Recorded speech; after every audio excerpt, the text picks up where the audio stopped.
नमस्कार, न्यूज 18 मध्य प्रदेश छत्तीसगढ़ देख रहे हैं आप। मैं हूं आपके साथ प्रशांत कटारे और अहम खबर के साथ बुलेटिन की शुरुआत। समय पर होंगी 10वीं और 12वीं की वार्षिक परीक्षाएं। मध्य प्रदेश के शिक्षा मंत्री इंदर सिंह परमार का बयान आया है। 18 फरवरी से 10वीं की परीक्षाएं शुरू होंगी, जबकि 12वीं की परीक्षा 17 फरवरी से शुरू होंगी। माध्यमिक शिक्षा मंडल ने परीक्षा के लिए सभी तैयारियां पूर्ण कर ली हैं और सभी विद्यार्थी उत्साह और मेहनत से परीक्षा की तैयारी करें, ये कहना है शिक्षा मंत्री का। कोरोना संक्रमण के कारण परीक्षा की तारीख आगे बढ़ाने पर चर्चा हो रही थी, तो ये बड़ी खबर है। समय पर होंगे 10वीं और 12वीं के एग्जाम। शिक्षा मंत्री इंदर सिंह परमार का ये बयान आया है। 18 फरवरी से जहां 10वीं कक्षा की परीक्षा शुरू होंगी, तो 12वीं कक्षा की परीक्षाएं 17 फरवरी से शुरू होंगी। माध्यमिक शिक्षा मंडल ने परीक्षा के लिए सभी तैयारी पूरी कर ली है और सभी विद्यार्थी उत्साह और मेहनत से परीक्षा की तैयारी करें। शिक्षा मंत्री इंदर सिंह परमार का ये बयान। और उससे पहले कल की आपको भी बता दें, कल की बात, दरअसल 1 से 12वीं तक के स्कूल खोलने का फैसला भी सरकार ने ले लिया है और अब परीक्षा के संबंध में भी तस्वीर साफ कर दी है कि पहले से ही तय तारीखों में एग्जाम कराए जाएंगे 10वीं और 12वीं के। इसके लिए माध्यमिक शिक्षा मंडल ने परीक्षा के लिए पूरी तैयारियां कर ली हैं और सभी विद्यार्थी उत्साह और मेहनत के साथ परीक्षा की तैयारी करें, ये अपील शिक्षा मंत्री की ओर से की गई है। मनोज राठौर हमारे साथ जुड़ गए हैं और जानकारी के साथ। मनोज, पहले स्कूल खोलने का फैसला और अब परीक्षाओं का ऐलान भी साफ कर दिया गया, तस्वीर साफ कर दी गई कि पूर्व निर्धारित तिथियों के हिसाब से ही 10वीं और 12वीं के एग्जाम होंगे। मनोज, क्योंकि जिस तरीके से स्कूल खोलने का फैसला लिया गया सरकार की तरफ से, उसके बाद तमाम गाइडलाइन जारी की गई, उससे आगे एक कदम बढ़ाते हुए अब परीक्षाओं को लेकर भी बड़ा फैसला सरकार के द्वारा लिया गया। स्कूली शिक्षा विभाग ने इसको लेकर आदेश भी जारी कर दिए और 10वीं और 12वीं की जो परीक्षाएं होंगी वो अपने समय सीमा के दौरान होंगी और 18 फरवरी से 10वीं की परीक्षा शुरू होनी है और ऐसे में तमाम तैयारी स्कूली शिक्षा विभाग की तरफ से की गई है। 12वीं की परीक्षा 17 फरवरी को तय समय पर होगी, इसको लेकर भी तैयारियां कर ली गई है। तो माध्यमिक शिक्षा मंडल ने तमाम तैयारियां पहले कर ली थी, लेकिन कोरोना की तीसरी लहर के चलते जिस तरीके की स्थिति बन रही थी, उसको लेकर जरूर कहीं ना कहीं ऑनलाइन परीक्षा की तरफ जाने पर विचार बन रहा था, लेकिन जो स्थिति थी वो अब कंट्रोल में है और अब यही सबसे बड़ा कारण था कि स्कूल खोलने पे फैसला लिया गया और अब परीक्षा को तय समय पे कराने का भी फैसला ले लिया गया। यानी कि धीरे धीरे चीजें सामान्य होती हुई नजर आ रही हैं और ये एक बड़ी वजह है कि बच्चों का वैक्सीनेशन भी शुरू हो गया है। मनोज, जी बिल्कुल, क्योंकि सेकेंड डोज को लेके जो बच्चों का वैक्सीनेशन है उसको भी रफ्तार देने का काम सरकार के द्वारा किया जा रहा है। सेकेंड डोज की बात करें तो राजधानी भोपाल के साथ सभी जगह पे 100% हो चुका है। बूस्टर डोज की तरफ इस समय मध्य प्रदेश बढ़ रहा है। तो कंट्रोल स्थिति में और जो चिकित्सा विशेषज्ञ हैं उनसे ये तमाम चर्चा की गई आने वाली स्थितियों को लेके, संभावनाओं को लेके और क्या स्थिति आने वाले समय में कोरोना को लेके बनने वाली है और यही तमाम मंथन था जिसमें मुख्यमंत्री शिवराज सिंह चौहान खुद मौजूद थे, शिक्षा विभाग के तमाम अधिकारी, शिक्षा मंत्री मौजूद थे। उसके बाद ही ये फैसले लगातार सरकार की तरफ से खास तौर से एजुकेशन क्षेत्र में लिए जा रहे हैं। बिल्कुल बिल्कुल मनोज, और 10वीं और 12वीं के जो बच्चे हैं वो स्वाभाविक है कि 15 साल से लगभग ऊपर ही होंगे और ऐसे में 10वीं और 12वीं कक्षा के एग्जाम पूर्व निर्धारित तिथियों पर करने का ऐलान शिक्षा मंत्री ने किया है। शुक्रिया आपका मनोज इस पूरी जानकारी के लिए। तो एक बार फिर आपको तिथि बता दें कि 18 फरवरी से जहां 10वीं की परीक्षा शुरू होंगी और 12वीं की परीक्षा 17 फरवरी से शुरू होंगी। आज से स्कूल खोलने का निर्देश स्कूल शिक्षा विभाग को दिया था। आज से हमारे स्कूल 50% उपस्थिति के साथ प्रारंभ हो गए हैं। मैं प्रदेश के सभी बेटे बेटियों को शुभकामना देता हूं। हम अब परीक्षाएं समय पर संपन्न करा लेंगे। बोर्ड ने जो तिथि 17 और 18 फरवरी से घोषित की है उसी तिथि से बोर्ड की परीक्षाएं प्रारंभ होगी। और अब बड़ी खबर है रायपुर से। बजट पर सीएम भूपेश बघेल का बयान आया है। केंद्रीय बजट को उन्होंने दिशाहीन बजट करार दिया है। ये भी दावा किया कि बजट से किसानों और मजदूरों को कुछ नहीं मिला। किसानों की आय दोगुनी करने का कोई जिक्र इस बजट में नहीं है। साथ ही भूपेश बघेल ने कहा कि पुराने बजट के कार्यों का प्रावधान तक नहीं किया गया है। 100 स्मार्ट सिटी बनाने की बात थी, वो भी पूरा नहीं हुआ। बजट में ना तो युवाओं के लिए कुछ है और ना ही महिलाओं के लिए। बजट में बेरोजगारों के लिए भी कुछ नहीं है। बजट पूरी तरह से दिशाहीन है, ये कह रहे हैं छत्तीसगढ़ के मुख्यमंत्री भूपेश बघेल। तो सीएम भूपेश बघेल ने देश के आम बजट पर निराशा जाहिर की है। इस बजट को उन्होंने दिशाहीन बजट करार दिया है। भूपेश बघेल का यह भी कहना कि बजट में किसानों और मजदूरों के लिए कुछ नहीं है, कुछ भी नहीं मिला और किसानों की आय दोगुनी करने का जिक्र तक नहीं किया गया। पुराने बजट के कार्यों का प्रावधान तक इस बजट में नहीं किया गया।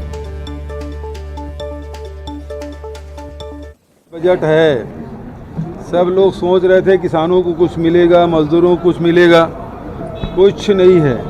किसानों का आय दोगुनी करने के बारे में कोई बात नहीं कही गई। पुराने बजट में जितने भी विषय शामिल थे उसको भी पूरी करने के लिए कोई प्रावधान नहीं है। 100 स्मार्ट सिटी बनाने की बात कही थी, वो भी पूरा नहीं हो रहा है। तो ये दिशाहीन बजट है जिसमें न नौजवानों के लिए कुछ है, न बेरोजगारों के लिए कुछ है, न महिलाओं के लिए है, न किसानों के लिए। एक दिशाहीन बजट। और बड़ी खबर है रायपुर से। 3 फरवरी को राहुल गांधी का छत्तीसगढ़ दौरा और दौरे को लेकर सीएम भूपेश बघेल का बयान आया है। आम लोगों के साथ भोजन करेंगे राहुल गांधी। तेंदुपत्ता संग्राहक और भूमिहीन मजदूरों के साथ भोजन करेंगे राहुल गांधी। गौठान के सदस्यों के साथ भी भोजन करेंगे राहुल गांधी। राजीव गांधी मितान क्लब के सदस्य भी इस दौरान मौजूद रहेंगे। राहुल गांधी के साथ भोजन करने लोगों को राजधानी बुलाया गया है। तो राहुल गांधी छत्तीसगढ़ दौरे पर आने वाले हैं और इससे जुड़ी जानकारी मुख्यमंत्री भूपेश बघेल ने दी है। दरअसल 3 फरवरी को राहुल गांधी छत्तीसगढ़ दौरे पर आने वाले हैं और सीएम भूपेश बघेल ने बताया कि आम लोगों के साथ राहुल गांधी भोजन करेंगे। तेंदुपत्ता संग्राहक और भूमिहीन मजदूरों के साथ भी भोजन करेंगे राहुल गांधी। गौठान के सदस्यों के साथ भी भोजन करेंगे और राजीव गांधी मितान क्लब के सदस्य भी इस दौरान मौजूद रहेंगे। को हमारे राष्ट्रीय नेता राहुल गांधी जी का आगमन हो रहा है और उसे संदर्भ में मोहन मरकाम जी की अध्यक्षता में आज प्रदेश कांग्रेस कमेटी की बैठक हुई कार्यकारिणी की, जिसमें विशेष रूप से चंदन यादव जी राष्ट्रीय सचिव और साथ ही हमारे मंत्रिमंडल के साथीगण उपस्थित थे। सभी प्रदेश के कार्यकारिणी सदस्य जिला अध्यक्ष लोग भी उपस्थित रहे और बहुत उत्साह है राहुल जी के आगमन को लेकर। और जो तीनों कार्य होने जा रहा है वो ऐतिहासिक है। राजीव गांधी भूमिहीन श्रमिक न्याय योजना तो देश में पहली बार किसी प्रदेश में लागू होगा, उसकी शुरुआत माननीय राहुल जी की उपस्थिति में होगी। दूसरा जो सेवाग्राम नया बन रहा है रायपुर, नवा रायपुर में, उसके प्रति भी जो गांधीवादी विचारक हैं पूरे देश और दुनिया में एक आकर्षण का केंद्र बना है, तो बहुत उत्सुकता है। और तीसरा अमर जवान ज्योति यहाँ छत्तीसगढ़ में उसकी स्थापना की जाएगी।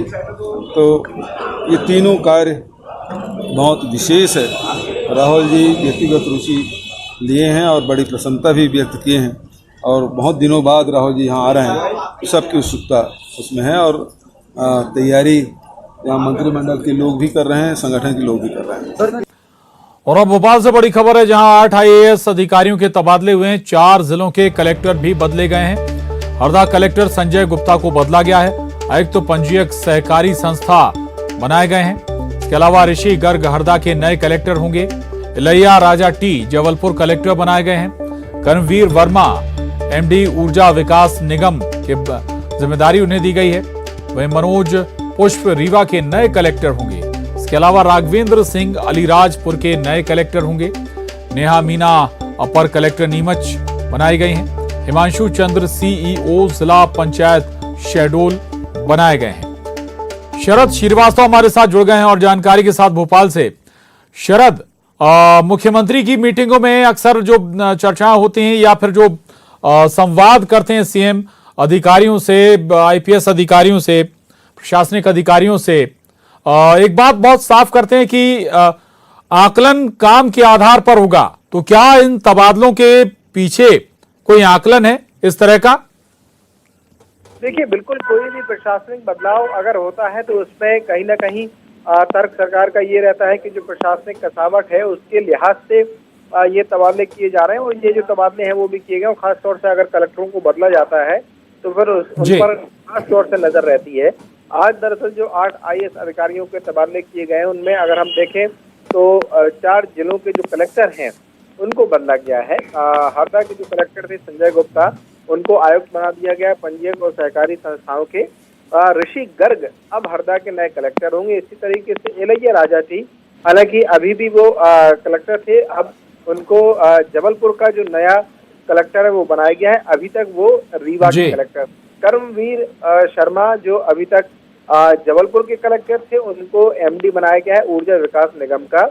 और मनोज पुष्प वो कलेक्टर थे अलीराजपुर के, उनको कलेक्टर रीवा बनाया गया है। इसी तरीके से अगर हम देखें तो जो कलेक्टर हैं अलीराजपुर के वो अब राघवेंद्र सिंह होंगे।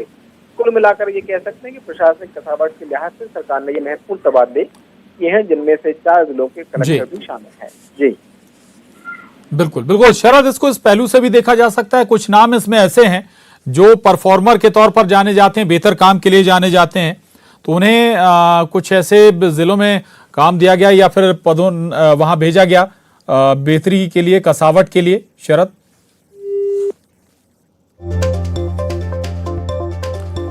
चलिए शरद से संपर्क टूट गया, लेकिन आपको बता दें कि खबर यह कि 8 IAS अधिकारियों के तबादले हुए हैं, 4 जिलों के कलेक्टर भी बदले गए हैं। हरदा कलेक्टर संजय गुप्ता को बदला गया है, उन्हें आयुक्त पंजीयक सहकारी संस्था बनाया गया है। इसके अलावा ऋषि गर्ग हरदा के नए कलेक्टर होंगे और एलैया राजा टी जबलपुर कलेक्टर बनाए गए हैं।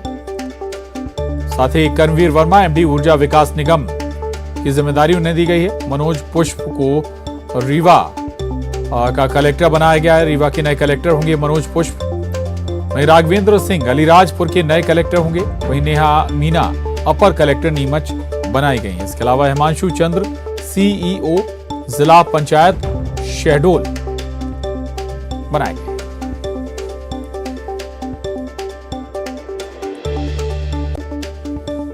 और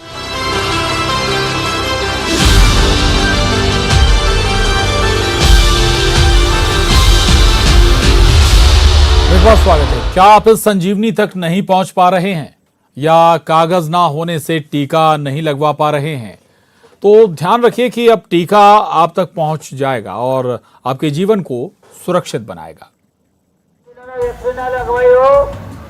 तो कृपा करके ऑटो के बाद आके वैक्सीन लगवा लो भैया।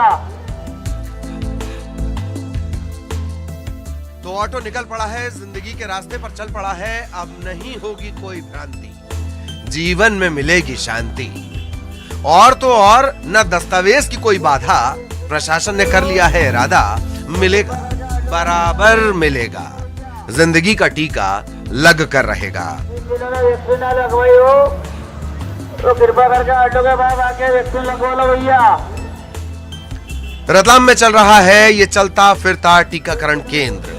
ऑटो की फटफट के बीच पुराने अंदाज में पुकारा भी लग रहा है और टीका भी। रतलाम का स्वास्थ्य विभाग का अमला दफ्तर से निकलकर सड़कें नाप रहा है। चौक चौराहे, गली मोहल्ले, नुक्कड़ बस्ती, हर जगह पहुंच रही है जीवन देने वाली टीम। और तो और मार्केट से मंदिर तक में मांगकर गुजारा करने वालों को भी टीका लगाया गया है, कागज हो या ना हो। वैक्सीन लगाए? तो कोई डॉक्यूमेंट थे आपके पास में? नहीं है बाबू जी, कुछ भी नहीं है। हाँ। फिर भी लगाया साहब ने? हाँ जी, हाँ लगाया। कितने डोज हो गए आपके? अभी तो लगाया बाबू। अच्छा, पहला डोज लगाया हाँ, ये आपको? पे। चलो, खुश हो आप? हाँ, अधिकारी खुद सड़कें नाप रहे हैं, एक एक को अपनी आंखों के सामने सुरक्षित कर रहे हैं ताकि टारगेट भी मिटे और बीमारी का टेंशन भी हटे। कलेक्टर महोदय के निर्देशानुसार आज चूँकि वैक्सीन का महाअभियान है तो दो बत्ती स्टेशन रोड, चांदनी चौक और अलकापुरी, इन 3 जगह जहां पर मजदूर इकट्ठे होते हैं वहां पर हमने सुबह 7:30 बजे से एक चलित कैंप रखा हुआ है और लोगों को प्रेरित कर रहे हैं। मजदूर इसमें आ रहे हैं। हम यहां पर अनाउंसमेंट सिस्टम के माध्यम से जो आते जाते लोग हैं इनको भी प्रेरित कर रहे हैं कि अगर उनका ड्यू है तो यहाँ आके लगा लें। सुविधा हम पूरी तरह से दे रहे हैं। लोगों से हम अपील करते हैं कि जहाँ भी आपको कैंप मिले, जहाँ भी आपको जगह वो मिले, सेंटर मिले, वहाँ जाके अपना वैक्सीनेशन अवश्य करवाएं। बैगर्स को भी लगाया आपने? बैगर्स भी आए थे, इनके कुछ अपने आइडेंटिफिकेशन नहीं है, पहचान पत्र नहीं है? बिल्कुल, आज यहाँ भ्रमण के दौरान हमने देखा 2-3 यहाँ पर बैगर्स थे जो जिनके पास कोई डॉक्यूमेंटेशन नहीं था, तो हमने यहाँ पर उनको वैक्सीनेशन कराया है क्योंकि हमारी पहली प्राथमिकता व्यक्ति का स्वास्थ्य है। डॉक्यूमेंटेशन हम उसमें करते रहेंगे, ये हमारा पहला। तो हो जाइए सावधान, खुले रखिए कान, जैसे ही कानों में यह आवाज आए दौड़ कर जाएं, टीका लगवाएं। जिन जिन्होंने वैक्सीन ना लगवाई हो तो कृपा करके ऑटो के पास आके वैक्सीन लगवा लो भैया। याद रखिए, भ्रम भय से ही फैलता है कोरोना। खुद भी टीका लगवाएं, लोगों को भी समझाएं। जिंदगी में उतार लीजिए न्यूज 18 के मिशन का सूत्र, टीका है सही, वैक्सीन कवच को ना नहीं। न्यूज 18 मिशन के लिए रतलाम से सुधीर जैन की रिपोर्ट। जिन जिन्होंने वैक्सीन ना लगवाई हो तो कृपा करके ऑटो के पास आके वैक्सीन लगवा लो भैया। और आइए अब बुलेटिन के आखिर में चलते चलते देख लेते हैं क्या है क्रिप्टो करेंसी।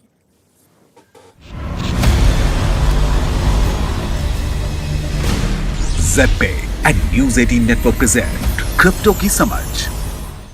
नमस्कार, क्रिप्टो की समझ में आपका बहुत स्वागत है। मैं हूं आपके साथ विभा उपाध्याय। क्रिप्टो करेंसी सबसे ज्यादा वॉलेटाइल इन्वेस्टमेंट्स में से एक है। इनमें ट्रेडिंग जितनी रोमांचक है उतनी ही जोखिम भरी भी, लेकिन अच्छी रिसर्च के बाद किए जाने वाले निवेश में रिस्क कम होती है। ट्रेडिंग कई प्रकार की होती है। डे ट्रेडिंग, जिसमें ट्रेडर एक ही दिन में क्रिप्टो खरीद कर बेच देता है। स्विंग ट्रेडिंग, इसमें ट्रेडर टेक्निकल एनालिसिस का इस्तेमाल करके ट्रेडिंग के अवसर तलाशता है और जब तक मौका न मिले क्रिप्टो में अपनी पोजीशंस होल्ड करके रखता है। पोजीशन ट्रेडिंग, इस प्रकार की ट्रेडिंग में निवेशक महीनों के लिए अपनी पोजीशंस होल्ड कर सकते हैं, जिसमें लंबे समय के रुझानों का गहन विश्लेषण शामिल होता है। स्कैल्पिंग, ये तेज गति वाली ट्रेडिंग रणनीतियां हैं। स्कैल्पर्स छोटे मुनाफे के लिए छोटी रकम लगाकर ट्रेड करते हैं। क्रिप्टो करेंसी में निवेश करने से पहले किसी भी नेटवर्क, प्रोटोकॉल या फिर एप्लीकेशंस की अंडरलाइंग टेक्नोलॉजी पर नजर रखें। डेवलपर्स का बैकग्राउंड भी जरूर चेक करें। साथ ही यूजर्स की संख्या का पता लगाएं और सरकार के समर्थन और विरोध पर नजर बनाए रखें। आइए अब जानते हैं कि निवेशक और ट्रेडर में क्या अंतर है। निवेशक लंबी अवधि के लिए निवेश करता है, ट्रेडर छोटी अवधि के लिए। निवेशक कभी कभी ट्रेड करता है, ट्रेडर रोज या हर दूसरे तीसरे दिन ट्रेड करते हैं। रिस्क प्रोफाइल की बात करें तो निवेशक जोखिम से बचने वाला होता है, वहीं ट्रेडर जोखिम लेने वाला। निवेशक फंडामेंटल एनालिसिस करके निवेश करता है, ट्रेडर टेक्निकल एनालिसिस करके ट्रेड करता है। तो इन स्टेप्स के जरिए आसान और सुरक्षित तरीके से क्रिप्टो में निवेश करें। आज के लिए बस इतना ही। Good bye and take care.